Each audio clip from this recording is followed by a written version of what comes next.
Patti Sonntag, thanks for joining us. You've been on this file for a while now. Can you tell us about your latest reporting and what you found with Ottawa's Indigenous procurement process?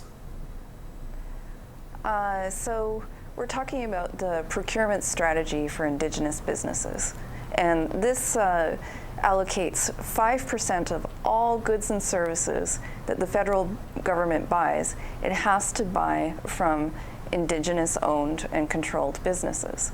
And so what we found is that more than 60% of those funds are staying in the Ottawa area, going to like about 24 companies. And so out of those, when I say those funds, I mean 60% of $1 billion every year. So that's quite a bit. And the rest of the country, so Saskatchewan, Manitoba, you know, either any way you go, are just getting a few percentage points of that total, so just a tiny bit. So it shows that there's a real difference between where the contracts are going. They're mostly staying in Ottawa.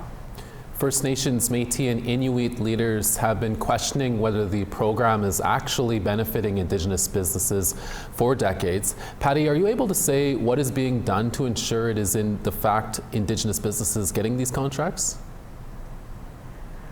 Well, that process is up in the air right now of verifying which companies are Indigenous. So right now, it's Indigenous Services Canada that does that verification. But Minister Gull Masti and her team are looking into handing that over to Indigenous control. We don't really know more than that. As pointed out in your reporting, there is going to be a major surge in spending by the federal government on major projects. Do you expect this pattern of Ottawa area businesses benefiting to continue?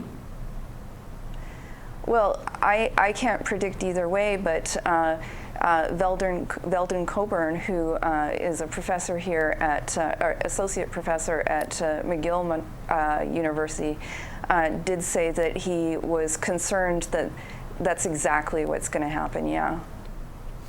And as mentioned, Patti, you've been working on these Indigenous procurement stories for a while now. Is there more of these stories to come? Yeah, there is. I think this is going to be one of the files I and other journalists will be looking at for quite a while. You know, it came up with GC Strategies and the ArriveCan scandal, but there's a lot more to unpack and think about when we think about federal contracting, especially since we are going to see this major surge in contracting.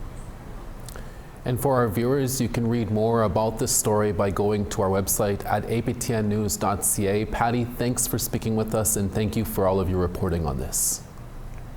Thanks so much for having me.